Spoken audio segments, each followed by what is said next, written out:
Well, hello. We are going to talk about melatonin today, and hopefully this time it has the sound on.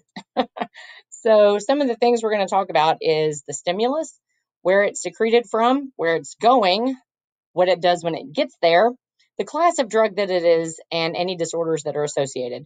And again, we're not going to talk about all the disorders, we're just going to name one. Melatonin's stimulus is low light. So that is when there's a lack of light or darkness, that's when melatonin gets secreted. So you can see here by the picture that the stimulation is no light. It is inhibited when there is light. So stimulation eventually makes its way to the pineal gland, which is the location that melatonin is secreted from. Again, it's secreted from the pineal gland, which is a part of the epithalamus. And this is the front of the brain, and the pineal gland is in the back. So you can see it in bright red right back here. That's the pineal gland. Again, also a part of the epithalamus, so you may have learned that before. The target cells. Melatonin is influencing the sleep-wake cycle. As far as what actual cells it targets, the jury is kind of still out on that.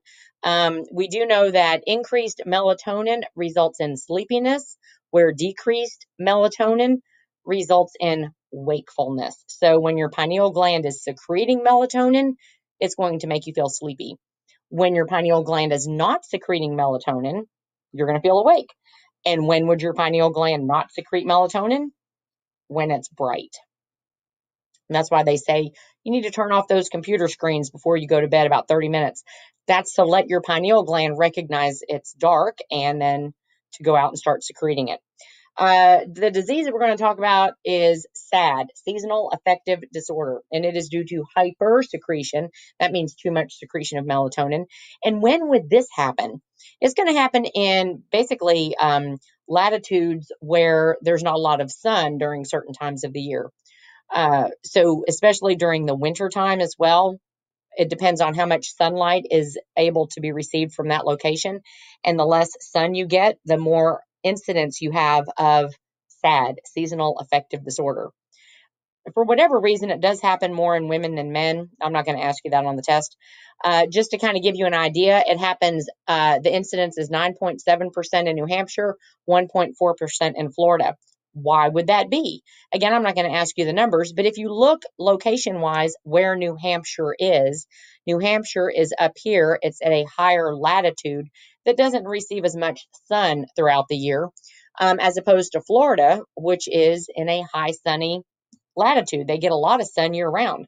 So if you look, as you go from a high latitude to a low latitude, you get closer to the equator, the incidence of seasonal affective disorder decreases. So again, at Alaska, you're looking at about 9.2%. As you're looking at New Hampshire, you're looking at about 9.7. So they're kind of close together there. As you go down, further down towards the equator, it's 4.7. And then as you get to Florida, you're at 1.4. So again, as you go down and get to where there's more sun, the incidence of SAD goes away. Now, the class of melatonin is an amine hormone. It is actually derived from the amino acid tryptophan. And this is just comparing. A lot of times it's hard to distinguish seasonal affective disorder versus major depressive, but seasonal affective does go away during sunny times, whereas with depression, that's going to happen whether it's sun shining or not. And again, this is just some information. This really doesn't is not going to be tested. And that's it.